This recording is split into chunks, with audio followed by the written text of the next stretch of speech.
की पार्टी को हमेशा फायदा होता है भारतीय जनता पार्टी। हनुमान जी की पूंछ पे पैर रखोगे ना, लंका जला देंगे। मैंने अपने घर के सामने 70 साल तक नमाज देखी, लोगों को सड़कें जाम करते हुए देखा। अभी मैंने रामनवमी क्या मनानी शुरू कर दी है तो कमर में तलवार घोंपने लग गए। ला इलाहा इल्लल्लाह सल्लल्लाहु मोहम्मद। ये उंगली नीचे बीच में है। उंगली नीचे उंगली नीचे नहीं होगी। गुंडों को बुलाया, ज्यादा गुंडागर्दी मत करो, जो ज्यादा करना करो। बदमाश मत खड़ा हूं और सुनो, गुंडागर्दी मत करो। सरकार है तो घमंड में मत रहो। दूंगा तो उड़ जाओगे जाके। आप देख रहे हैं ये देश है हमारा, अमीश देवगन के साथ।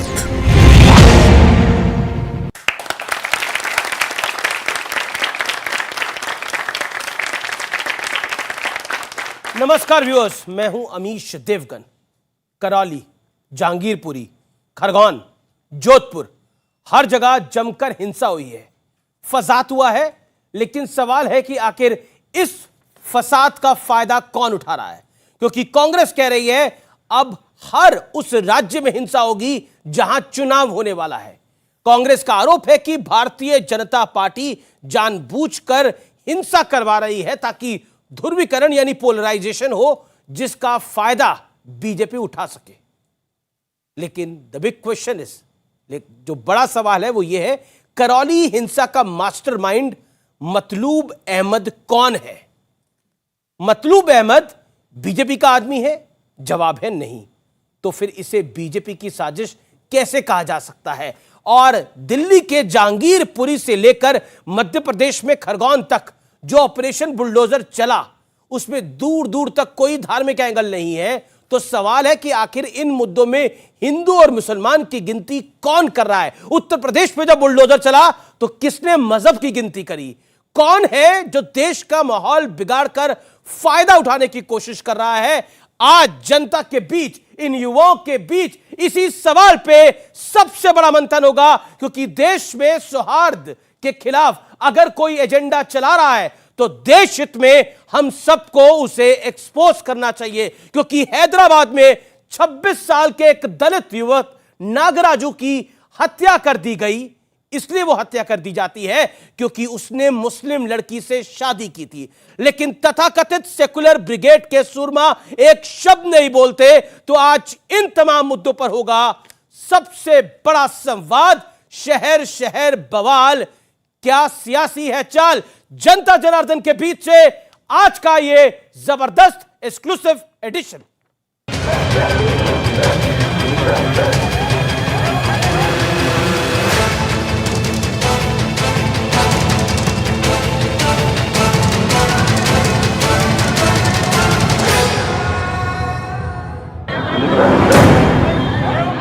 ओवैसी शांत, फतवे देने वाले सारे धर्मगुरु शांत, मोमबत्ती गैंग, प्लेकार्ड गैंग,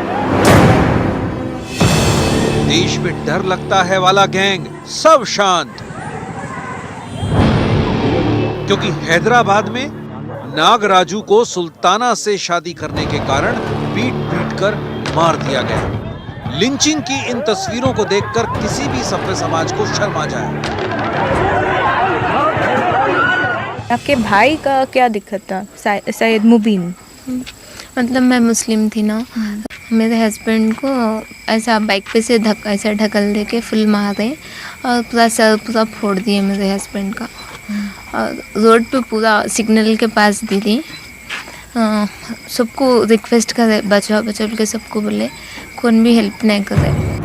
हिजाब पर मुस्लिम लड़कियों के हक की बात करने वाले माननीय क्या सुल्ताना का हक देख नहीं पा रहे, या फिर सियासी मजबूरी के चलते देखना नहीं चाहते? हैरानी की बात यह है कि जब सुल्ताना के भाई जैसे अपराधियों की संपत्तियों पर बुलडोजर चलता है तो ये सारे लापता गैंग एक्टिव हो जाते हैं। अगर कोई ये समझ रहा है कि पंचिंग बैग है तो ये गलत समझ रहे हो लोग।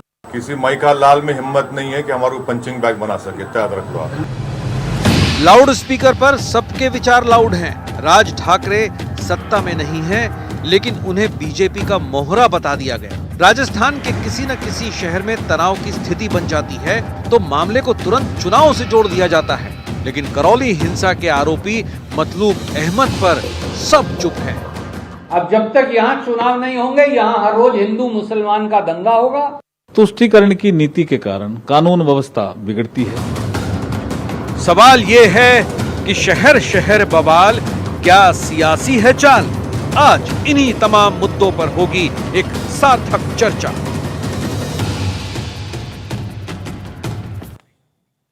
तो आज इसी पर होगी सबसे बड़ी सियासी चर्चा। शहर शहर बवाल क्या सियासी है चाल? मेरे साथ यहां पर युवा ऑडियंस है, आप सभी का अभिनंदन है, जोरदार तालियां आपके लिए। मेरे साथ पैनलिस्ट मौजूद हैं, गौरव भाटिया बीजेपी के प्रवक्ता, राष्ट्रीय प्रवक्ता है, सुप्रीम कोर्ट के एडवोकेट है, अभिनंदन है, जोरदार तालियों से स्वागत करा जाए। राजकुमार भाटी समाजवादी पार्टी के प्रवक्ता है, नेता है, जोरदार तालियों से स्वागत किया जाए। मेरे साथ शिवम त्यागी है, राजनीतिक विश्लेषक, तालियों से स्वागत किया जाए। मेरे साथ संजय गुप्ता है, नेता शिवसेना, उनका भी अभिनंदन है। हाजिक खान है, जाने माने मुस्लिम चिंतक, उनका भी अभिनंदन है। जोरदार तालियां तमाम मेहमानों के लिए। चलिए इस चर्चा की शुरुआत करते हैं। ये चर्चा बड़ी महत्वपूर्ण है। इस चर्चा में आगे बढ़ने से पहले मैं आप लोगों की राय लेना चाहता हूं। मैं आप 4-5 लोगों के पास आना चाहता हूं, समझना चाहता हूं कि आप इस विषय से क्या समझते हैं। शहर शहर बवाल मचा हुआ है, क्या यह सियासी चाल लगती है आपको? मैं आप हाथ खड़ा करिए और अपनी बात को रखिए, मौका सबके पास है। ज्यादा हाथ खड़े हो तो बेहतर है। जी जी जी बोलिए। सर ये बवाल है बहाना, एक्चुअली सियासत है चमकाना। ये माहौल देश में बन रहा है सर इस समय। जी कौन कर रहा है?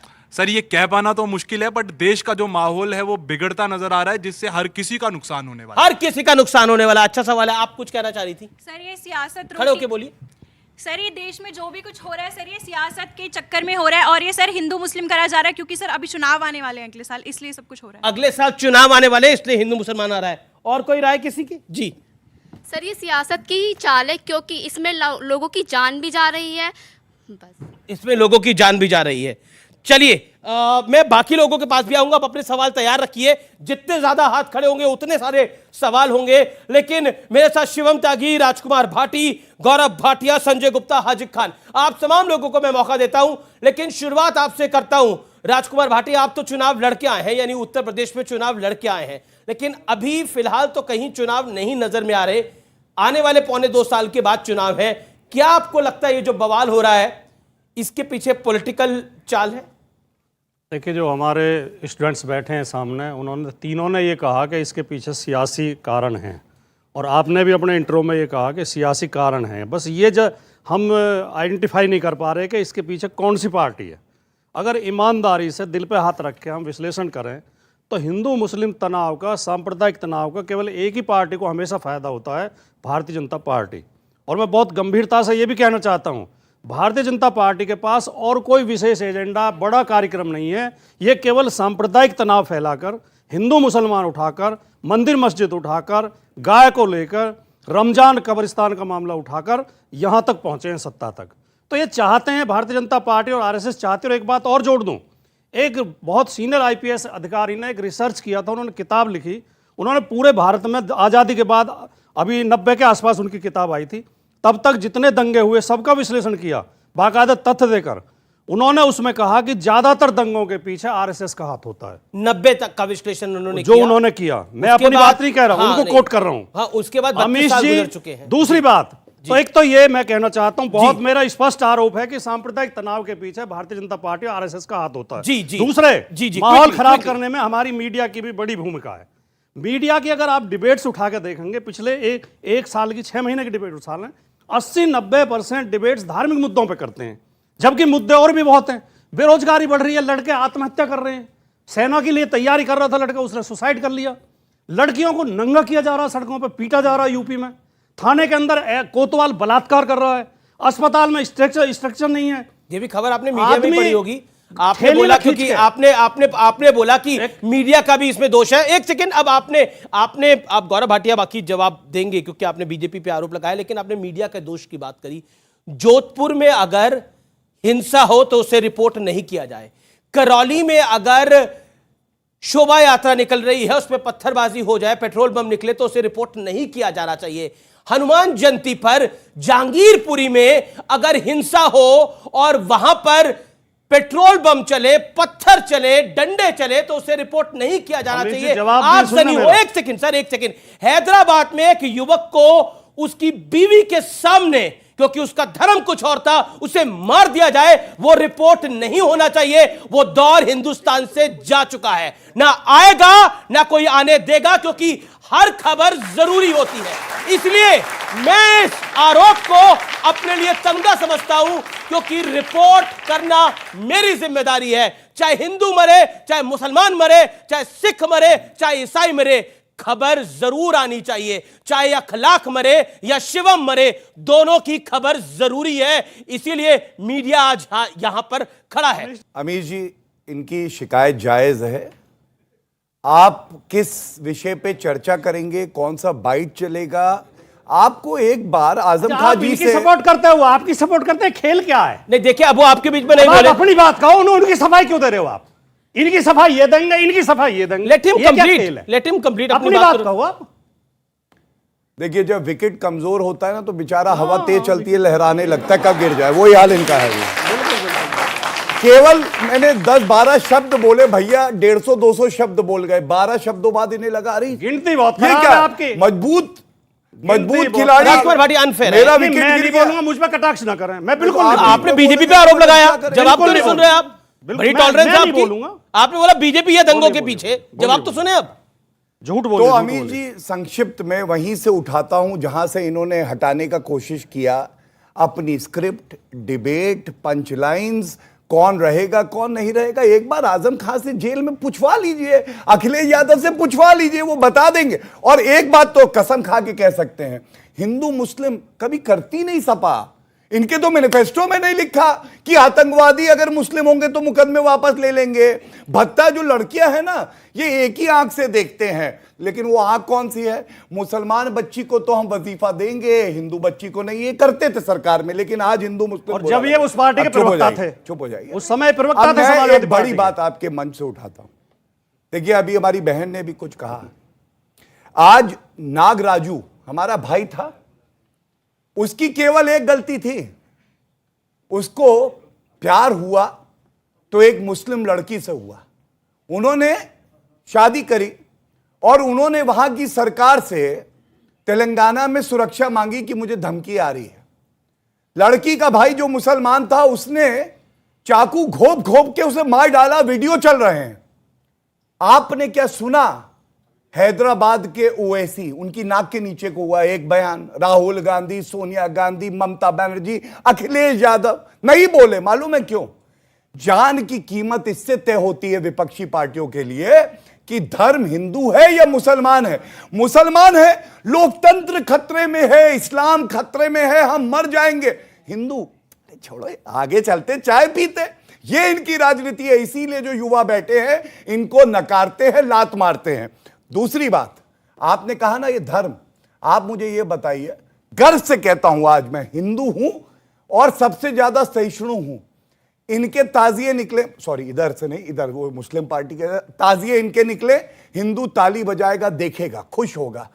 हमारा हिंदू नववर्ष करौली में पत्थर मार रहे हैं, रामनवमी दंगे हो रहे हैं, अभी हनुमान जयंती दंगे हो रहे हैं। आप मुझे ये बताइए, इनके त्योहार अच्छे से सौहार्द से बनते हैं, हमारे पे पत्थर मारे जाते हैं, तो हनुमान जी की पूंछ पे पैर रखोगे ना, लंका जला देंगे, याद रखो।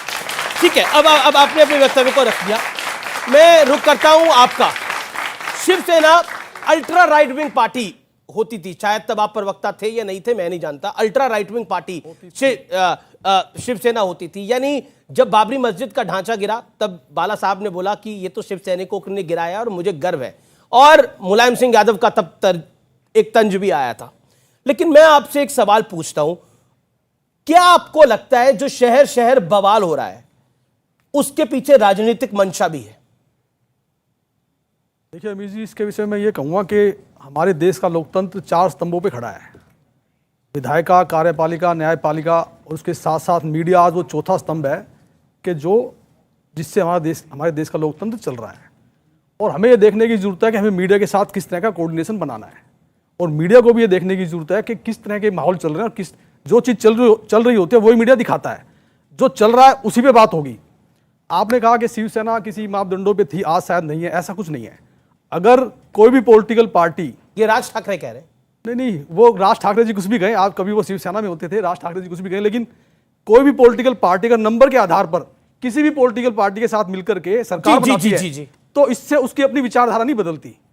नंबर के आधार पर सरकार बनाने का काम सन 90 से ही हर पॉलिटिकल पार्टी इस देश में करती रही है, लेकिन सिर्फ शिवसेना एक ऐसी पॉलिटिकल पार्टी है इस पूरी दुनिया में कि जिसने 25 से 30 साल कभी किसी दूसरी पार्टी के साथ गठबंधन नहीं किया। हमेशा यह चाहा कि बीजेपी की सरकार इस देश में बने और हिंदुत्व के जिस मामले को हम लेके चल रहे थे वो मंसूबे पूरे हो सके, इसीलिए 25 साल। पर बाला साहब ने तो बोला था लाउड स्पीकर के बारे में सबसे पहले, पर जो कानून है सुप्रीम कोर्ट का उसी पे तो पालन किया जाएगा। ठीक है। शिवम त्यागी सबका आरोप है कि बीजेपी जो है, मतलब विपक्ष का आरोप है कि बीजेपी ये सब कुछ कर रही है अपने सियासी फायदे के लिए। ठीक है, आप क्यों बच रहे हैं? मीडिया को भी गाली दे रहे हैं, लेकिन मैं जनता को इन्वॉल्व कर लेता हूं। अच्छा मुझे एक चीज बताइए, आप सब गाली देते हैं, कोई फर्क का भी जवाब है। जब तक हमें गाली न दे हमें सर्टिफिकेट नहीं मिलता। बिल्कुल सर्टिफिकेट चाहिए नहीं, लेकिन जवाब होना जरूर चाहिए। आप मुझे एक चीज बताइए, अगर आपका कोई दोस्त आपको रोजाना गाली देता है, रोज गाली देता है, आप उसको बिल्कुल पसंद नहीं करते, तो आप उसके घर जाएंगे क्या? नहीं जाएंगे ना। तो जब अगर इनका मीडिया इनकी बात रखता ही नहीं, इनकी कहता ही नहीं, फिर भी आ जाते हैं। ऐसा तो कुछ नहीं है ना, मना कर दे भाई। ऐसा तो नहीं है ना कि जबरदस्ती अमीश जी गए पकड़ के इनको गिरफ्तार करके रस्सी में बांध के लाए, चलो डिबेट करो, नहीं ना। और ऐसा भी नहीं है कि इनके पास प्लेटफॉर्म नहीं है, सोशल मीडिया है। अगर इनको अपनी बात अपने तरीके से रखनी है तो ये आधार निहायत ही झूठा है, एजेंडा है जो कि नहीं चलना चाहिए। अब आगे आ जाते हैं, इनको हिंदू मुस्लिम के डिबेट से आपकी परेशानी क्यों है? क्योंकि पहले ये होती नहीं थी, लड़ाइयां ऐसे ही थी, लेकिन ये बोलने नहीं देते थे। मैं एग्जांपल देता हूं, 2002 गोधरा कांड में बनर्जी कमीशन की रिपोर्ट बनी। अमीश जी, बनर्जी कमीशन की रिपोर्ट लालू यादव के समय में बनी, रेल मंत्री जब वो थे। उस बनर्जी कमीशन में लिखा गया कि गोधरा में जो ट्रेन जलाई गई थी शांतिप्रिय समुदाय द्वारा, उसमें वो जो जा रहे थे मंदिर में, जो सेवक थे वो स्टोव लेकर जाते थे, उन्होंने स्टोव जलाया और वो पूरी ट्रेन में आग लग गई और ट्रेन का डब्बा जल गया। यह बनर्जी कमीशन की सरकार की रिपोर्ट है। वहां पर हजारों लोग इकट्ठे होकर कार सेवकों को जलाकर खाक करके चले गए। इनकी सरकारों की यह रिपोर्ट थी, तो इसलिए आज इनको इस रिपोर्टिंग से परेशानी है। अब माहौल पर आते हैं। इन्होंने कहा कि बीजेपी अपने राज्यों में जहां चुनाव होते हैं या सरकार आना चाहती है वहां पर दंगे करवाती है। तो फिर मुझे एक चीज बताइए, उत्तराखंड में भी ये घटनाएं हुई रामनवमी पर, क्यों हुई? कर्नाटका में भी हुई, क्यों हुई? मध्य प्रदेश में भी हुई, क्यों हुई? ये सरकार का प्रॉब्लम नहीं है, ये मानसिकता का प्रॉब्लम है। मैंने अपने घर के सामने 70 साल तक नमाज देखी, लोगों को सड़कें जाम करते हुए देखा, मुझे कभी कोई दिक्कत नहीं हुई। अभी मैंने रामनवमी क्या मनानी शुरू कर दी है तो कमर में तलवार घोंपने लग गए। बदलना पड़ेगा, बराबरी चाहिए, बदलना पड़ेगा, बराबरी चाहिए। एक सेकेंड, हाजिर खान, बदलना पड़ेगा अगर बराबरी चाहिए। सेकुलरिज्म को अगर मानते हैं तो उसको फॉलो भी करना पड़ेगा। देखिए अमित जी, बात यह है कि हिंदुस्तान में पिछले 70 साल से इस भारत में रहने वाले हिंदू और मुसलमान बड़े प्रेम से रह रही थी। घटनाएं होती थी, जो भाई होते हैं वो बर्तन बरतते हैं, लड़ाइयाँ होती हैं, दंगे होते हैं, फसाद होते हैं, झगड़े हो जाती हैं। लेकिन पिछले 8 साल से ऐसा क्या पिलाया गया हमारे देश के हिंदू भाइयों को कि वो रामनवमी का जुलूस निकालते हैं और मस्जिदों के सामने आके तलवार, लाठी, गाली देते हैं, मस्जिदों के ऊपर झंडा फहराते हैं। ये जो है नफरत के जो बीज बोए हैं, उसकी वजह से गली गली, शहर शहर और ये हालात हुए। और मैं एक बात और कहना चाहता हूँ, मैं अपनी तीसरी, स्टूडेंट है कहेंगे कि तीसरी आंख, मैं अपनी तीसरी आंख से आने वाले भारत की जो फिजा देख रहा हूँ, हाँ तीसरी आंख से, दिमाग की आंख से देख रहा हूँ आने वाले। आप क्यों कूद रहे? मैं जो अपने जहन से अपनी उसको देख रहा हूँ, आने वाले भारत का जो हालात देख रहा हूँ, अगर ऐसे ही हालात गली गली, शहर शहर बने हुए रहे तो भारत माँ लहूलुहान होगी और उसकी संतान हिंदू और मुसलमान लाखों के ढेर लगे होंगे लाशों के। ये क्यों आप नफरत बांट रहे हो? हाथ से इतने ज्यादा है वतन में, अपने खून से छप के भी अखबार निकल सकते हैं और तूने चाहा नहीं, हालात बदल सकते हैं, मेरे आंसू तेरी आंखों से निकल सकते हैं। जब हिंदू मुस्लिम एक होंगे तो अमीर आपको तकलीफ पहुंचे तो दर्द मुझे महसूस होना चाहिए और मुझे घाव हो तो मरहम आपको लगाना चाहिए। ये देश उन्नति करेगा, ये देश तरक्की करेगा, ये देश दुनिया में सुपर पावर बनेगा। जी वो कह रहे हैं सुपर, एक सेकंड गौरव, सुपर पावर बनाने के लिए हिंदू मुसलमान का तो एक होना जरूरी है, एक साथ आना जरूरी है, ये बात तो सही है। इसमें तो कोई शक हो ही नहीं सकता कि हिंदू, मुसलमान, सिख, ईसाई, जैन, बौद्ध सबको साथ आना होगा।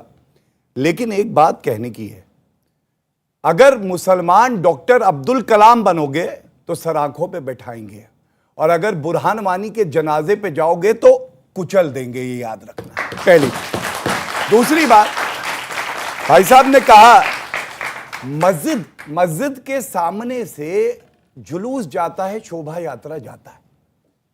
मैं ये कहूंगा ये जो मस्जिद के सामने की रोड है ये पाकिस्तान की है या टैक्स? अभी तो आपको दर्द हो रहा था बीच में जब बोल रहा था। वहां जाकर गाली नहीं बकेंगे, वहां जाकर आप तलवार यहाँ पर देश में चर्चा हुई कि मुस्लिम मोहल्ले हैं, मुस्लिम इलाके हैं। ठीक है Gaurav Bhatia, make your point. धन्यवाद। मैं केवल इतना कहना चाहता हूं, चाहे मस्जिद के सामने की रोड हो या मंदिर के सामने की रोड हो, ये टैक्स पेयर के रुपए की है और एक एक इंच भूमि हर भारतीय की है। तो कोई माइका लाल नहीं है जो कहे कि हिंदू की शोभा यात्रा नहीं निकलेगी, निकलेगी। और अगर आप में हिम्मत हो तो रोक के बीच में मत बोलिए। नहीं, गलत बयान कर रहे हैं। अपनी बारी में बताइए, मैंने लिख लिया इसीलिए आपके। तीसरी बात, आज एक चीज हमें समझनी होगी। बीच में कोई बोला, इन्होंने कहा मेरा हक है बोलने का। मैं इनसे पूछना चाहता हूं भाइयों जो भी तुष्टीकरण की राजनीति करते हैं, देखिए दिक्कत क्यों हो रही है अमीर जी, मैं बताऊं। लाउड स्पीकर हटेंगे, सर्वोच्च न्यायालय का फैसला है। आप शरिया को मानोगे कि संविधान को मानोगे? मैं इनसे पूछना चाहता हूं, संविधान कहता है कि लिंग के आधार पर भेदभाव नहीं होगा। यहां मेरे सारे भाई बहन बैठे हैं, क्या ये किसी महिला के चौथे भी हस्बैंड बनने के लिए तैयार हैं, शौहर बनने के लिए तैयार हैं? तो महिला को क्यों कहते हो कि 4 विवाह करेंगे लाएंगे? नहीं हो सकता। और ये यहां पे शिवसेना बैठी है, देखिए कह रहे हैं मीडिया चौथा स्तंभ है लोकतंत्र का, उसी की टांगों पे खड़ा है लोकतंत्र। भैया कभी आप अपनी टांगों पे खड़े होते थे, शेर माना जाता था बाला साहब ठाकरे के समय में। आज सर्कस का शेर बोला जाता है, स्टूल पे खड़ा है चारों टांगे रख के, सोनिया आंटी कहती है तो बोलता है वरना नहीं। और बाला साहब ठाकरे एक बीच में नहीं बोले। अब मैं जो आपसे बोलने जा रहा हूं, वो कभी भी ये श्रद्धेय बाला साहब ठाकरे हिंदू सम्राट क्या वक्तव्य है, इस पे टिप्पणी कर दे, जो कहे मैं हार जाऊं। उन्होंने कहा, सुनिए बीच में नहीं बोलिए, बाला साहब ठाकरे के लिए सम्मान नहीं है, बीच में बोल रहे तो बाला साहब ठाकरे के लिए सम्मान नहीं है, बताइए। इसीलिए शिवसेना बनी है। कांग्रेस के साथ गठबंधन किया, मैंने क्या बोला? 2 दिन के लिए आपको मौका दे रहा हूं, आपको भी मौका दे रहा हूं, आपको भी मौका दे रहा हूं। ये बहुत 10 सेकंड दे लो, ये सबके लिए है। बाला साहब ठाकरे ने कहा था हिजड़े झुकते हैं सोनिया के सामने। अब आप मुझे बताइए क्या है इसके विषय में? यही कहूंगा कैलविनेटर, मैं मानता हूं, भूल जाएंगे। मैं मानता हूं, बोलिए नहीं मैं मानता हूं कि शिवसेना को कांग्रेस के साथ गठबंधन नहीं करना चाहिए था, मगर बड़ी खबर है, मगर अपने 30 साल के साथियों को, 30 साल पुराने साथियों को 2.5 साल के लिए सीएम देना ठीक ऐसे था जैसे पांडवों को 5 गांव देना। ठीक गलती इनकी भी है। ठीक ब्रेकिंग न्यूज चला दीजिए। मतलब आप कह रहे हैं कह दिया उद्धव ठाकरे जी सोच रहे होंगे कैसा लगता है मेरी बात का। राजकुमार भाटिया आपकी टर्न है। क्या 30 साल के पुराने साथियों को 2.5 साल के सीएम नहीं देना? राजकुमार भाटी की बात में जाऊंगा, उसके पहले एक तो सवाल ले लेता हूं मैं। सवाल जी क्या सवाल है आपका? मैं आऊंगा आपके पास भी आऊंगा। जब हिंदू का मंदिर टूटता है तब वो सहिष्णु होकर देखता है, लेकिन जब मुसलमान का मस्जिद टूटती है तब वो क्यों पत्थरबाजी करता है? मेरा सवाल हाजिक सर से। तब पर ना जी ना तो किसी के मंदिर तोड़ने की किसी को अधिकार है हमारे संविधान में, ना ही किसी मस्जिद को तोड़ने की हमारे भारत के संविधान में जगह है। हमारा देश सेकुलर है और जब आज़ादी के बाद हिंदुस्तान में जो मुसलमान रुका वो किसी के कहने पे नहीं रुका, जबकि हमें मुल्क बनाने के लिए आज़ादी थी। हम बाई चॉइस हिंदुस्तानी है, हम बाई चॉइस हिंदुस्तानी है, हम अपनी चॉइस से रुके हिंदुस्तान में, क्योंकि हमारी लाल किले में हिस्सेदारी थी, हमारी ताजमहल में हिस्सेदारी थी, ख्वाजा गरीब नवाज मुनीन रहमतुल्लाह अलैह ये हमारे यहाँ दफन थे, इसलिए हमें मुल्क प्यारा था, हम इसलिए रहे। हर चर्चा में बोला जाता है और खासकर कुछ मुसलमान प्रवक्ता आके कहते हैं हमें पाकिस्तान मिल रहा था, हमने अपनी इच्छा से हिंदुस्तान चुना। अरे बड़प्पन ये नहीं है कि आपने हिंदुस्तान चुना, बड़ी बात यह है कि हिंदू और मुसलमान ये पैमाना था देश बनाने का। भारत और पाकिस्तान, हिंदुओं ने कहा भाइयों हमारे साथ रहो लेकिन बराबर से रहो, ये नहीं कि हमसे ऊपर आप नमाज पढ़ोगे रोड बंद होगी, रामनवमी का जुलूस निकलेगा पत्थर मारोगे, आर्टिकल 370 को धर्म से जोड़ोगे, हिजाब को धर्म से जोड़ दोगे, यूसीसी को धर्म से जोड़ दोगे। अरे संविधान पढ़ो, संविधान पढ़ो, संविधान पढ़ो। ये देश है हमारा में रुकेंगे एक छोटे से अंतराल के लिए, लेकिन ब्रेक के बाद भी ये बड़ी चर्चा जारी है। ये उंगली नीचे करो, उंगली नीचे करो, उंगली नीचे नहीं होगी। गुंडों को बुलाया ज्यादा गुंडागर्दी मत करो, जो करना करो, खड़ा हो। क्या करोगे? बीच में चिल्लाओगे? बेकार में उंगली नीचे करके तमीज से बात करो। और सुनो, गुंडागर्दी मत करो।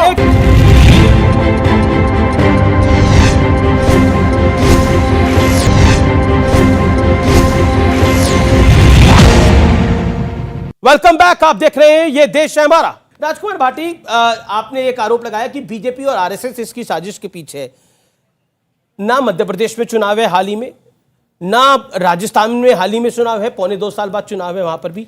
राजस्थान में तो विपक्ष की सरकार है, मतलब कांग्रेस का शासन है, और गुजरात के अंदर बीजेपी का शासन है, वहां पर भी हिंसा हुई।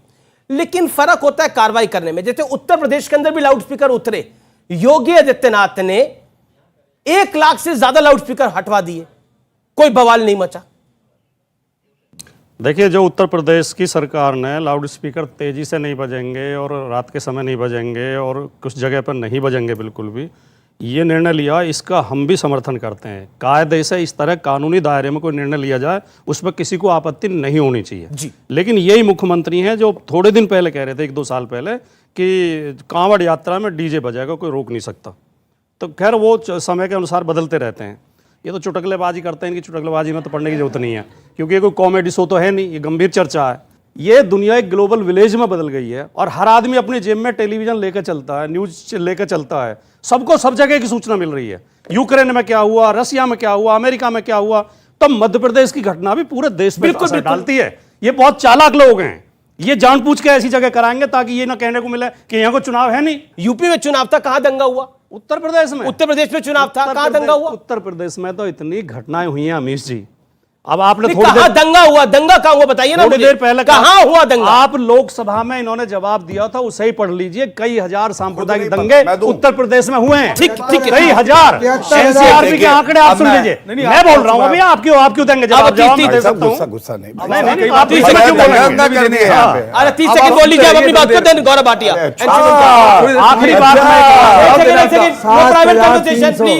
आखिरी बात मैं कहना चाहता हूं कि जबरन दंगों का माहौल बनाया जाता है, जो उन्होंने कहा था, हम इस चक्कर में नहीं पड़ना चाहते। देखिए इन्होंने क्या कहा भाटिया जी ने, ये उकसाने का बयान है इनका, कि जब मुसलमानों को जुलूस निकलता है तो हिंदू ताली बजाते हैं, और जब इनका निकलता है, हमारा निकलता है तो पत्थर, यानी ये हिंदुओं को भी उकसा रहे हैं। ठीक है गौरव भाटिया, तुम भी पत्थर किया का काम कर रहे हैं, ये गलत है, उकसावा कर रहे हैं। देखिए कॉमेडी की बात आ गई तो एकदम से जो लोग कहते हैं वही अर्ज कर देता हूं, अर्ज कर रहा हूं, सुनिए, दाद चाहूंगा बाद में। वाह वाह वाह वाह। राजनीति में कॉमेडी का, संजय राजनीति में कॉमेडी का तड़का हूं मैं। 49 साल का अपरिपक्व लड़का हूं मैं। आप समझ गए होंगे कौन है वो, ठीक है। अब मैं गंभीर बात पे आता हूं। अब उसे सुनकर तो राजकुमार भाटी जी भी मुस्कुरा। मेरा क्या मतलब है आपके लड़के से? कोई आप जानो, आपका लड़का जानो, इतने पे बहुत है। लड़के को लेकर तो बेचारे संजय गुप्ता मुस्कुराना भी चाहते हैं, लेकिन मुस्कुरा भी नहीं पा रहे।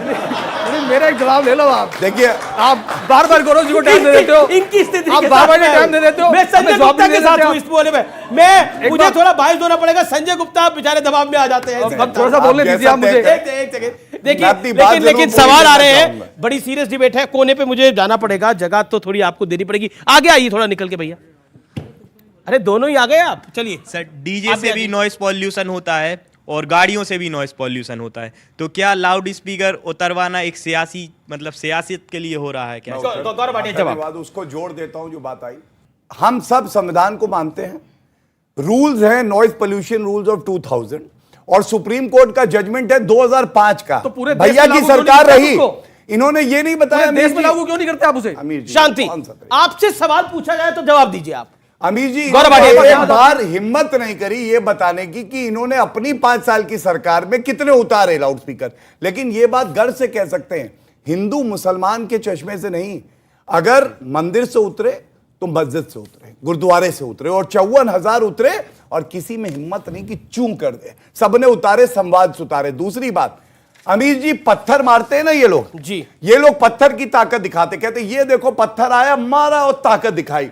तो हम बुलडोजर चलाते हैं और दिखाते हैं कानून और वर्दी की ताकत। और आपको मालूम है एक बार क्या हुआ, एक लड़के ने पत्थर मारा और कहता है कि आओ चाय पी के आते, पुलिस वाले को घायल कर दिया। वो लौट के आया, कहता है दोस्त मेरा घर नहीं दिखाई दे रहा, कहे वो बुलडोजर ले गया। तो ये बुलडोजर की ताकत है। लेकिन क्योंकि लाउड स्पीकर की बात हो रही है तो फैक्ट कोट करना बड़ा जरूरी है, आपके सामने भी, व्यूअर्स के सामने भी। इलाहाबाद हाई कोर्ट ने क्या कहा है, लाउड स्पीकर लगाना मौलिक अधिकार नहीं है। आगे की लाइन बड़ी महत्वपूर्ण है, हाजिर खान, राजकुमार भाटी, गौरव भाटिया, आप तमाम लोगों के लिए। लाउड स्पीकर इस्लाम का हिस्सा नहीं है, यह भी कहा गया है। तो एक बात बताइए, लाउड स्पीकर को लेकर जगराते होते थे इस देश के अंदर, जागरण होते थे, पूरी रात मां का कीर्तन होता था, लेकिन जब से यह गाइडलाइन आई जागरण बंद हो गए, जागरण बंद हो गए और माता की चौकी होने लगी, क्योंकि रात 10 बजे के बाद लाउड स्पीकर नहीं चल सकता। अब आप बताइए 5 बजे की अजान क्यों लाउड स्पीकर पे होगी, एक बात मुझे बताइए, और दिन में 5 बारी। देखिए बात यह है कि हिंदुस्तान के संविधान और सुप्रीम कोर्ट के आदेश के एतबार से 2005 से ये कानून आया है, और 2005 में डीजे और चीज़ों पे आया था, और मंदिर और मस्जिद की आवाज़ को नीचे करके उसको इजाज़त थी। अब ये सरकारें जब थी, इससे पहले योगी जी थे, क्यों नहीं करा 5 साल, इससे पहले महाराष्ट्र में सरकार थी बीजेपी की, क्यों नहीं किया। बात यह है कि सियासत और नफरत दो चीज बांट रही देश को। मैं आपके पास आता हूं शिवम त्यागी, ये महत्वपूर्ण पॉइंट है, अजान को लेकर अचानक जो एक्टिविटी शुरू हुई, क्या आपको लगता है इसमें भी पॉलिटिकल कारण है? और मैं इसका रीजन देता हूं, महाराष्ट्र में, मुंबई में बीएमसी चुनाव है, राज ठाकरे अपने आप को उत्पन्न करना चाहते हैं, अपने आप को बढ़ाना चाहते हैं, इसलिए विवाद खड़ा किया गया है। शिवसेना का आरोप है कि बीजेपी इसके पीछे है। देखिए, मुझे लगता है मेरे लिए यह ज्यादा दुख की बात है कि 70 सालों में मुद्दा उठा क्यों नहीं। बीच में उठा कई बार, बाला साहेब ठाकरे ने भी यह मुद्दा उठाया था, लेकिन उस समय शायद सरकारें उतनी मजबूत नहीं थी या फिर इफेक्टिवली उसको इम्प्लेस नहीं कर पाई। मुझे लगता है वो तो पहले हो जाना चाहिए था। जहां तक बात आपने पॉलिटिकल का कहा, आप मुझे एक चीज बताइए, मुझे लगता है इनका अजान का मतलब है कि वो लोगों को जगाना, सुबह का, यही मतलब है ना। तो आजकल तो मोबाइल है भैया, अलार्म लगा लिया करो, वो 1400 साल पुरानी प्रथा है भाई, वो छोड़ चीज है, एक आदमी देता है आवाज, 50 आदमी नहीं, हर जगह बीच में कूदना उचित नहीं है, रुक जाइए ना। मतलब यहाँ अपनी मर्जी से रुके हो तो छाती पे मूंग डालोगे वो आप। जी जी जी जी। दूसरी बात, जहां तक बात अजान की है, अमीश जी मुझे सिर्फ इतना सा एक चीज बताइए, आज ये उत्तर प्रदेश के देश के सबसे बड़े राज्य में हो गया, मैं तो कहता हूं महाराष्ट्र में भी होना चाहिए, राजस्थान में भी होना चाहिए, छत्तीसगढ़ में भी होना चाहिए। जो कानून बना है उसको, लेकिन मेरे सवाल का जवाब नहीं आया शिवम त्यागी। बीएमसी का चुनाव है इसलिए ये सब मुद्दा उठाया जा रहा है, अभी पॉइंट इसका जवाब दीजिए। बीएमसी के मुद्दे से क्या मतलब है अमीश जी, क्या मतलब है बताइए? अमीश जी मैं उत्तर दूंगा। अगर एक चीज बताइए, अगर कोई कानूनी तौर पर चीज गलत है तो चुनाव आज हो, कल हो, कहीं हो, नहीं हो। उत्तर प्रदेश में तो चुनाव के बाद हुआ ना ये सब, तो मुझे लगता है इसको तो करना ही चाहिए। 30 सेकंड का जवाब, फिर मैं आपके पास आता हूं गौरव जी और राजकुमार भाटी, बोलिए। देखिए, मैं एक बात ये कहना चाहूंगा कि जिस तरह से बीजेपी का एक नारा है कि सबका साथ सबका विकास, मगर मैं देख रहा हूं कि आजकल ये अपने साथियों को ही कर देते हैं साफ। आप देखिए 30 साल पुराने साथी शिवसेना आज इनके साथ नहीं, तो आप देखिए 20 साल पुराने अकाली दल इनके साथ नहीं। अरे सदमे में है, सदमे में। देखिए, मैं एक बात ये कहूंगा कि बीजेपी को आज ये सीखने की जरूरत है अटल जी से कि हमारे देश के अंदर जो विरोधी दल है ना, उनको भी साथ लेके चलने की जरूरत है, ना सिर्फ अपने साथियों को बल्कि विरोधियों को भी विषय पे पूछ रहा हूं, सम्मान देने की जरूरत है। और लाउड स्पीकर की बात, तो लाउड स्पीकर पर क्यों नहीं केंद्र सरकार एक नोटिफिकेशन जारी करती पूरे देश के लिए? क्यों नहीं करती? क्या सिर्फ ये मुद्दा सिर्फ महाराष्ट्र और उत्तर प्रदेश के लिए? सिर्फ राजनीति का हिस्सा बना रहे हैं इसको। एक केंद्र सरकार पूरे देश के लिए जारी कर सकती है इसको, लेकिन ये नहीं करते इसके लिए और राजनीति कर रहे हैं। ऐसी बात आप बताइए, पूरे देश के लिए क्यों नहीं करते नोटिफिकेशन जारी? आप पूरे देश के लिए नोटिफिकेशन क्यों नहीं आते? संजय जी की इस बात का तो जवाब दे दीजिए आप। मैं क्यों नहीं दूंगा, लेकिन उत्तर प्रदेश से उतर गए इतने, मैं इनसे आज से नहीं उतरे क्यों? क्या देश में से क्यों नहीं होगा? कंपैरिजन दो सरकारों में होता है। उत्तर तो दे दूं जी जी। मैं इनसे इतनी नाराज है बहुत ज्यादा, मैं इतनी अभी भी इनसे मोहब्बत करता हूं, इश्क करता हूं, प्यार करता हूं। मैं फ्री में सुर मेरा तुम्हारा मैं जानता हूं, अरे लेकिन मैं क्या करूं? अरे कई बार मैं सोचने में पड़ जाता हूं कि ये हमारे 30 साल पुराने साथी थे। अरे मैं इतना कहूंगा मेरे भाई, के कोसते रहते हैं। एक महाराष्ट्र सरकार क्या चली गई, ऐसे लगता है जैसे पता है इनका जान चला गया। आप बोलिए, आप संजय भाई साहब की पार्टी को सत्ता मिली है, आनंद लीजिए, उनको अपना काम करने दीजिए, उनके साथ कोऑर्डिनेशन बनाइए। आप इनके लोगों को अंदर डाल रहे हो, सुनिए, वो आपके आनंद सुनिए। प्रधानमंत्री साहब और उद्धव जी साथ में कोऑर्डिनेशन करके सरकार चलाते हैं, एक दूसरे की तारीफ करते हैं, खुद उद्धव जी की तारीफ। क्या आप अपनी सरकार को खतरे में डाल रहे हैं? मोदी जी के साथ कोऑर्डिनेशन कर रहे हैं। बिल्कुल केंद्र सरकार के साथ कोऑर्डिनेट करके देखिए, आप इससे बड़ा क्या उसकी तारीफ की है प्रधानमंत्री साहब ने। अरे हाजी खान, आपको शिवसेना का बचाव करने की जरूरत नहीं है। गौरव भाटिया भी कुछ बात करूंगा। इधर देखिए जरा, तुम इतना जो मुस्कुरा रहे हो, क्या गम है जो छुपा रहे हो? गम सबको पता है, लेकिन मैंने क्यों कहा? अच्छा, आप लोगों की दोस्ती भी है और दुश्मनी भी है। देखिए, ऐसा है इनके मन में रोष है, दोस्त सबसे बड़ा दुश्मन हो रहा है। इन्हें शिवसेना से शिकायत है, दुश्मनी नहीं है, शिकायत है। संजय भाई, एक मिनट, संजय भाई, कब जिनसे ज्यादा मोहब्बत होती है उनसे ज्यादा शिकायत होती है, इसलिए हमसे सबसे ज्यादा शिकायत है आज। देखिए, ऐसा है अमीर जी, मैं भैया को फ्री में ट्यूशन दे रहा हूं, कोई चार्ज नहीं है आज। अच्छा, इन्होंने कहा नोटिफिकेशन क्यों नहीं आया, यही कहा ना, सबने सुना। जी जी 2000 नॉइज पोल्यूशन रूल्स पूरे भारत के लिए लागू है, वो आज देश का कानून है। जब एक रूल्स होते हैं, एक्ट होता है, संविधान होता है, इसी क्रम में तो आप नोटिफिकेशन नहीं लाते, वो अच्छा, नीचे गौरव जी, होता है। मेरा पहली काउंटर सवाल, सुनिए, 2000 से लागू है ना वो, हाँ। तो आपकी जब सरकार थी 2014 से मैं 2019 उसका भी उत्तर तक दे- देवेंद्र फडणवीस सीएम मैं थे, आपको उसका तो भी कहानी उत्तर- क्यों नहीं आगे बढ़ा? मैं आपको उत्तर दे रहा वहां नहीं हूं। जाएंगे। आपने देखिए बार बार एक बात सुनी, इन्होंने कहा चुनाव आ गए, चुनाव आ गए, यही बोला। आप मुझे ये बताइए, राजस्थान में अभी 1.5 साल है चुनाव को, तो ये लोग क्या चाहते हैं, 1.5 साल पहले से कानून जो है लागू ना हो, निठल्ले बैठ जाओ या इटली चले जाओ, पिज्जा खाओ, ऐश करो। अरे ऐसे नहीं चलता। और सबसे बड़ी बात सुनिए, एक मिनट बस, अभी जी अंत करूंगा, कुछ बोलना चाहती है, मैं एक बात और कह दूं। आप बताइए, ये तथ्य सबको पता होना चाहिए, कर्नाटका हाईकोर्ट ने कहा लाउडस्पीकर हटाओ, मुंबई हाईकोर्ट ने कहा लाउडस्पीकर हटाओ, और इलाहाबाद हाईकोर्ट ने कहा, सर्वोच्च न्यायालय ने कहा। इसमें कौन सी राजनीति, कौन सा ठीक है, जवाब, सवाल बड़े सारे सवाल आ रहे हैं। एक सेकंड, सवाल क्या है? मेरा सवाल सर से, सर आपने बोला कि हिंदू मुस्लिम सब एक साथ रहते हैं, बट आप दूसरी तरफ अल्लाह को सुप्रीम भी दिखा रहे हैं, ऐसा क्यों? देखिए जवाब हाजिर खान जवाब। देखिए हमारे मुल्क के संविधान ने आर्टिकल 998 में अपने मुल्क में रहने वाले सारे मजा, ये मुल्क कितना खूबसूरत मुल्क है ना अमीर जी, कि इसमें नहीं, उन्होंने जो बोला कि आप एक तरफ कहते हैं हिंदू मुसलमान एकता से रहे, दूसरी तरफ अल्लाह को सुप्रीम भी बताएंगे, तो कैसे काम ये चलेगा? हमारा पूजा करने का, हमने दूसरे पे बाकियों को कुछ सुना रहे हो, घर में करो, मन में मस्जिद के अंदर करो, लेकिन बाहर क्यों? अजान जो हो रही है वो लोगों को बुलाने के लिए हो रही है। सर मेरा सवाल आपसे है, आपने कहा था कि जो दंगे पिछले 8 साल में बहुत ज़्यादा हो रहे हैं आपके हिसाब से, बट मैं आपको ये बताना चाहूँगा सर, 8 साल में नहीं हो रहे, पहले भी होते थे। फ़र्क सिर्फ इतना है कि पहले सरकारें आवाज़ दबा देती थी, अब नहीं हो रहा है सर। और दूसरा सवाल आपसे है, आपने ये कहा कि दंगे के पीछे बीजेपी है सर, ठीक है मैं मानता हूँ इस बात को, लेकिन एक सवाल मेरा आपसे ये रहेगा कि दिक्कत ये है सर कि कोई भी बड़े हमें दुख होता है, लेकिन उससे ज़्यादा दुख तब होता है जब आप जैसी पार्टियां, कांग्रेस हो, एसपी हो या कोई भी हो, जब सेलेक्टिव अप्रोच लेके आती है। जब एक हिंदू मरता है तो आप साइड से निकल लेते हैं, और जब मुस्लिम मरता है तो छाती पीटने लगते हैं। सबसे ज़्यादा दुख हमें तब होता है। बहुत बढ़िया, बहुत बढ़िया। पहले जवाब में दूं। एक सेकंड, राजकुमार भाटी से सवाल है ना। मैं समाजवादी पार्टी का प्रवक्ता हूं। समाजवादी पार्टी की जिम्मेदारी तो मैं जिम्मेदारी के साथ कह सकता हूं, समाजवादी पार्टी कभी इस तरह की सिलेक्टिव अप्रोच नहीं रखती है। सुन लो आप, ये इनका दुष्प्रचार रहता है जिसमें हमारे लोग फंस जाते हैं। क्यों मैं ये जानना चाहती हूँ कि पहले दो समुदाय के बीच में विवाद हो रहा है, अब बुलडोजर चल रहा है, और उसके बाद मैं ये जानना चाहती हूँ कि दो औरतें सुरक्षित कब होंगी? औरतें सुरक्षित कब होंगी, ये आपका सवाल है। जी आपका सवाल क्या है? सर मेरा ये क्वेश्चन है गौरव भाटिया सर से कि आपने कानूनों की बात अभी की गई है सर, आपने JS वर्मा कमेटी अगर सुना होगा तो उसके अंदर साफ लिखा है कि थानों के अंदर कहाँ पे कैमरे होने चाहिए। सर जो अभी यूपी के अंदर अभी दलित लड़की के साथ रेप हुआ सर, वो इसका मतलब तो प्रशासन भी उसके साथ मिला हुआ है ना सर? जवाब, दोनों का सवाल मिलता जुलता, गौरव भाटिया जवाब। देखिए, धन्यवाद कि आपने प्रश्न पूछा। सबसे पहले तो एक दुरुस्त कर दूं जो तथ्य का, मुजफ्फरनगर दंगे 2013 सर्वोच्च न्यायालय का जजमेंट मोहम्मद हरून, इन्होंने क्या किया था, 1800 परिवार मुसलमान, 5 लाख मुआवजा हिंदू को नहीं, फटकार मिली थी।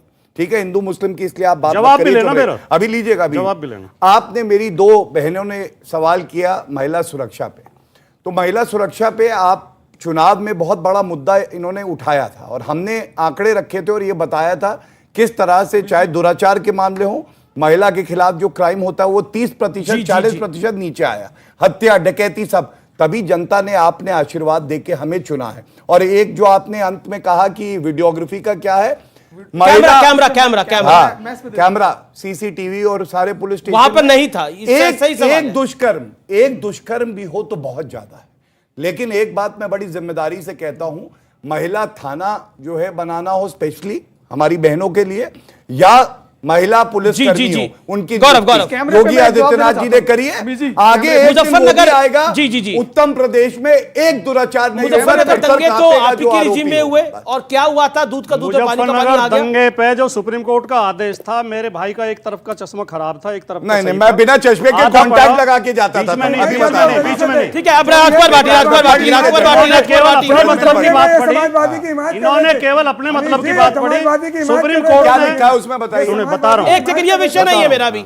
सुप्रीम कोर्ट ने उसी आदेश में यूपी गवर्नमेंट की प्रशंसा भी की थी कि दंगों को बहुत जल्दी नियंत्रित किया। पाकिस्तान का सुप्रीम कोर्ट तो ने पढ़ लिया, हिंदुओं को मारा है भैया, पढ़ा तो यहाँ करो। तमीज करोगे तो बोलने नहीं दूंगा पूरी डिबेट में। ये उंगली नीचे बीच में है, उंगली नीचे कराइए। उंगली नीचे नहीं होगी। गुंडों को बुलाया, ज्यादा गुंडागर्दी मत करो, जो करना करो, खड़ा हूं। क्या करोगे? बीच में चिल्लाओगे? बेकार में उंगली नीचे करके तमीज से बात करो। और सुनो, गुंडागर्दी मत करो। ऐसे सरकार है तो घमंड में मत रहो। फूंक दूंगा तो उड़ जाओगे। क्या क्या अखिलेश यादव क्या गिरोगे? चुप करो।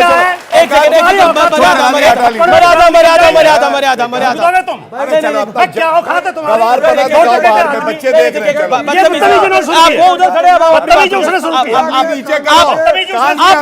उधर जनता से मुखातिब हुई है, जनता से मुखातिब हुई है। सरकार में है तो धमकाएंगे क्या? बोलना नहीं देंगे। आप जनता से मुखातिब हुई है। हाँ देखिए सुनिए, बिल्ली खंबा मुजफ्फरनगर दंगे में अगर नहीं था, अरे खिसियाना कुत्ता खंबा नोचे। खिसियाना गाली कुत्ता गाली खंबा। गाली गाली ये गाली है, बिल्ली गाली नहीं है। बिल्ली उतना प्यारा जानवर है, फायदा नहीं है। कुत्ता भी उतने प्यारे जानवर मैं है। निवेदन कर रहा हूँ, मैं आप लोगों से निवेदन कर रहा हूँ, भाषा की मर्यादा बनाए रखें। आप जनता से मुखातिब मैंने शुरुआत नहीं की थी, मैं कभी नहीं करता हूँ, मैं शालीनता से बोलता हूँ। बड़ा शालीन हूँ, पत्थर मारता हूँ, बीच में चोट लग जाती है, उसके बाद छुप जाता हूँ। अच्छा गौरव, आप भी शांत हो जाइए। डिबेट में उंगली उंगली जाके दिखाना उंगली। एक सेकंड, आप अपनी बात को रखिए। आप अपनी बात को रखिए। आप दोनों नेता हैं, परिपक्व हैं, बड़े नेता हैं दोनों। गौरव भाटिया आप एक राष्ट्रीय पार्टी के प्रवक्ता हैं, मेरा निवेदन मानिए। एक सेकंड, रेगुलेट करिए। देखिए आपको समझाने के लिए कहना जरूरी है। मुजफ्फरनगर में 5,000 कहा इन्होंने, 50,000 लोगों को मुआवजा दिया गया था। 50,000 लोग वो थे जिनका पलायन हुआ था, विस्थापन हुआ था, जो दंगों की वजह से अपने अपने घर छोड़ के आ गए थे। वो सारे मुसलमान थे, उनमें कोई हिंदू नहीं था। दूसरी कड़ी में उन परिवारों को दिया गया था जिनमें मृत्यु हुई थी। लेकिन सुप्रीम कोर्ट ने आपको फटकार लगाई थी कि नहीं लगाई? मैं बता रहा हूँ, अब मैं बोल मृत्यु हुई थी 62 लोगों की। 62 में शायद 49 या कुछ मुस्लिम थे, बाकी हिंदू थे। ठीक है, हिंदू और मुस्लिम दोनों को समान मुआवजा दिया गया था जिनकी मृत्यु हुई थी, और जिनका पलायन विस्थापन हुआ था उन्हें अलग से दिया गया। ठीक है गौरव भाटिया, कौन सी भेदभाव है? देखिए, अक्सर ऐसा होता है, लोग गलत शब्द बोलते हैं। मर्यादा रखते हुए जो मेरी पार्टी ने मुझे सिखाया है, इन्हें गुमा है कि मेरी उड़ान कम है, मुझे यकीन है पूरा आसमान कम है। ये हमारी सोच है, इनको जवाब देने की जरूरत नहीं। और बड़ी जिम्मेदारी से कहता हूं, इस डिबेट के बाद ट्वीट करूंगा वो पन्ना जिसमें सर्वोच्च न्यायालय ने कहा 1800 परिवार मुसलमानों को मुआवजा और हिंदुओं को कुछ नहीं, और उसके बाद माफी मांग लीजिएगा। धन्यवाद। मैं तो कह रहा हूं 50,000। बस हो गया। 50,000 कह रहा हूं। संजय आखिरी दौर है। कैमरे पे मैं जवाब दूंगा। अमीश जी, आपको जानकर हैरानी होगी कि हमारे देश के अंदर इस तरह की पॉलिसी भी है कि जिससे ना सिर्फ सीसीटीवी कैमरे फ्री में लग सकते हैं, बल्कि एलईडी स्क्रीन्स भी फ्री में लग सकती हैं। इसके लिए सरकार को पैसा भी खर्च नहीं करना पड़ेगा, ना ही मेंटेनेंस देनी पड़ेगी। और अगर कहीं परिंदा भी पर मारेगा तो सरकार को, सुरक्षा एजेंसियों को और आम आदमी को पता होगा कि कहां पे क्या हो रहा है। इस पर कभी डिबेट कीजिए आप। ठीक है, बुलाइए आप मुझे कभी। एक सवाल और, अब जिसने नहीं बोला वो सवाल अपना ले ले। मेरा सवाल आप सबसे है कि राजनीति करने के लिए कि पार्टियों के पास धर्म के अलावा कोई टॉपिक नहीं है क्या? धर्म के अलावा कोई टॉपिक नहीं है। ठीक है, अब आखिरी दौर की चर्चा है। आखिरी दौर की चर्चा है। एक सेकंड हाजी खान, आप एक मिनट करके बाकी लोगों को आने दीजिए ना। एक सेकंड, शिवम त्यागी काफी देर से नहीं आए। शिवम त्यागी, यो पॉइंट। देखिए, धर्म के अलावा इस देश में हर कोई मुद्दा है, लेकिन अगर एक पर्टिकुलर धर्म दूसरे धर्म के लोगों के हर त्योहार पर पत्थर मारेगा तो वो डिस्कशन होगा। आप सोचते हो कि उसको शांति से ऐसे ही जाने दिया जाए, सरकार बात ना करे, मीडिया बात ना करे, तो वैसा नहीं हो सकता। या तो आप एक काम करिए, पूरे विपक्ष के जितने भी नेता हैं, तमाम लोग हैं, उनसे कह दीजिए कि धर्म पे बयान ही ना दें। अब कोई नेता आकर अगर कहेगा कि हिंदुओं को ऐसा करना चाहिए, हमारी महिलाएं बुर्के में रहेंगी, हम लाउडस्पीकर पर नहीं मानेंगे, हम निकाब पर नहीं मानेंगे, हिजाब पर नहीं मानेंगे, तो डिस्कशन तो होना ही है। ठीक है गौरव भाटिया जी, मेरी बहन ने बहुत अच्छी बात कही, और ये बड़े सारांश में मैं एक बात कहना चाहूंगा। अनुच्छेद 370 टेम्पररी था, 70 साल नहीं हटा, मोदी जी ने हटा दिया। धर्म से कोई लेना देना नहीं। उसके बाद 1 रैंक 1 पेंशन 30 साल तक पेंडिंग रहा, मोदी जी ने इंप्लीमेंट किया, धर्म से कोई लेना देना नहीं। जीएसटी 30 साल तक पेंडिंग रहा, धर्म से कोई लेना देना नहीं, मोदी जी ने किया। कोविड की महामारी आई, 190 करोड़ भारतीयों को टीके लगे, हिंदू मुस्लिम नहीं देखा गया। 80 करोड़ जो हमारे भाई हैं उनको अनाज दिया गया 2 साल, हिंदू मुस्लिम नहीं है। ये 5 चीजें ऐसे 20 गिनवा सकता हूं, लेकिन साथ में यह भी कहा जाएगा कि अगर हिंदू अपनी अस्मिता को ध्यान में रखते हुए एक बात उठाता है, कहता है संविधान से ये देश चले, तो इसमें कोई गलत नहीं है। अगर आवाज नहीं उठाओगे, सांस लेने और जीने में बहुत फर्क है। धन्यवाद। ठीक है Thank गौरव you. जी, आपको जाना, आप जा सकते Thank हैं। you. मेरे Thank साथ बाकी मेहमान हैं बने हुए। राजकुमार भाटी, एक सेकंड। राजकुमार भाटी, मैं आपसे एक सवाल पूछना चाहता हूं जो कि बड़ा महत्वपूर्ण है। क्या आपको लगता है कट्टरपंथ किसी भी धर्म में हो वो गलत है, लेकिन अगर एक विशेष धर्म में कट्टरपंथ है तो उसको स्वीकार करने में क्या परेशानी है? बिल्कुल, कट्टरपंथ किसी भी धर्म में, कट्टरपंथ विनाश की तरफ ले जाता है। कट्टरपंथ, अंधविश्वास, ये विनाश की तरफ ले जाते हैं। हर किसी को इससे निकलना चाहिए, वैज्ञानिक सोच की ओर बढ़ना चाहिए और एक भाईचारे की तरफ बढ़ना चाहिए। ठीक है सर, मेरा क्वेश्चन सर से है, जब बात हिजाब की होती है तब ये लोग बहुत उठ कर बातें करते हैं कि लड़कियों का हक है कि उनको हिजाब पहनना है या नहीं पहनना है। जब बात हुई 18 साल से 21 साल उम्र कर दी गई शादी की, तब इन लोगों ने बहुत उठ कर बातें बोली। लेकिन सर जब उम्र भी कम हो लड़की की, तब भी आप धर्म को बीच में ले आते हैं। ठीक है, छोटा सवाल देखिए, वो नाराज हो रहे हैं हमारे मेहमान, वो बोल नहीं पा रहे हैं, उनसे कोई सवाल नहीं पूछा। नहीं, विशेष आह्वान करी बात है, वर्ल्ड क्लास डेवलपमेंट में कोई बात नहीं है, करप्शन पे कोई बात नहीं है। मैं कह रहा हूं कि हमारे देश में इस तरह की पॉलिसी भी है कि जिससे सीसीटीवी कैमरा फ्री में लग सकते हैं। आप इस पे बात नहीं कर रहे। मैं कह रहा हूं हमारे देश में इस तरह की पॉलिसी भी है कि हमारे देश का नहीं।